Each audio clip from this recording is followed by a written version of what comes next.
number do you think is realistic in the future? And I don't know whether people should never try to do a target and a time for when you hit the target, because you can't get both right. But what you think it's worth $1 million a coin someday, Michael? The big idea is every currency in the world collapses into the U.S. dollar stable coin, and the U.S. dollar is the universal medium of exchange for the world.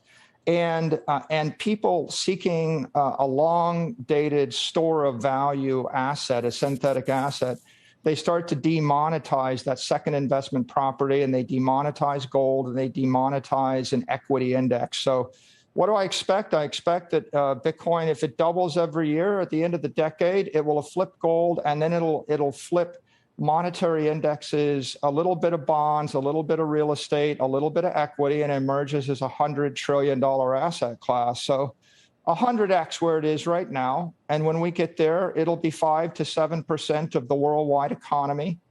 The US dollar will probably replace 150 currencies. Maybe there'll only be 2 or 3 left. There might be the euro, the CNY, the dollar. Everything else is probably going to disappear. And then Bitcoin will be the world's monetary index. If you simply want to keep your money and you don't want to express a credit sentiment or an equity sentiment or some property or real estate sentiment. And what if a country decides, either China, I don't know how China is going to react to that scenario, or even the United States?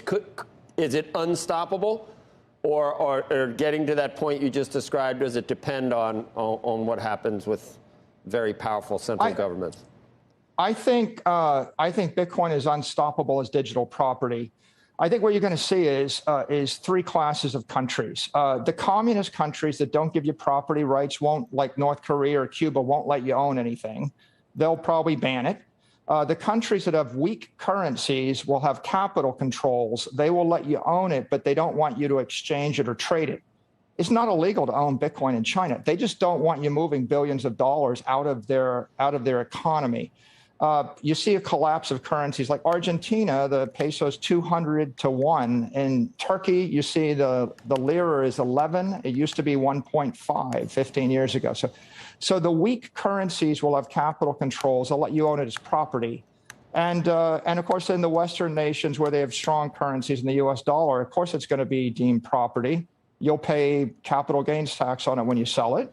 And otherwise, it's pretty clear it crossed the chasm. It's universally acknowledged as common digital property, and it's the only crypto asset that has that standing. That's what makes it the institutional safe haven